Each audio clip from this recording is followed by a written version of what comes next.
I feel like Spain, at least in the United States, gets off the hook for slavery because we've all been taught the legendary story of the Spanish priest who supposedly fought to end slavery in the New World, Bartolomé de las Casas. But he wasn't fighting to end slavery, he was fighting to end the enslavement of indigenous people. Spain was already too deep into African slavery, politically, economically, and theologically, to ever quit it. Because a full century before Columbus even sailed, Spain built a fully functioning African slave economy inside Iberia itself.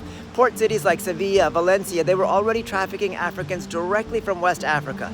And Spain had developed a racial hierarchy to manage them. Bozales, they were newly imported Africans considered raw, pagan, ideal for hard labor. And Ladinos, African or Afro-descended people who'd been forced to adopt Spanish language and Catholicism. So it wasn't improvisation. Spain had pricing systems for Bozales, legal codes for punishment, baptism rules, and an entire bureaucracy around African captivity even before the Americas were discovered. And Spain didn't wait for the Caribbean to experiment. They tested their system on the Canary Islands. They enslaved the indigenous, then replaced them with Bozales Africans when indigenous slavery collapsed, when the indigenous died. In the 1400s, decades before 1492, Spain built Europe's first prototype sugar plantations. They had overseers, gang labor, whipping post, forced conversion, and racialized discipline. So when they crossed the Atlantic, they didn't come as explorers, but as exporters of a century-old slave system. Look, across the 1500s, Spain trafficked 100,000 Africans into its American colonies. Spain and Portugal controlled 95% of the entire transatlantic slave trade.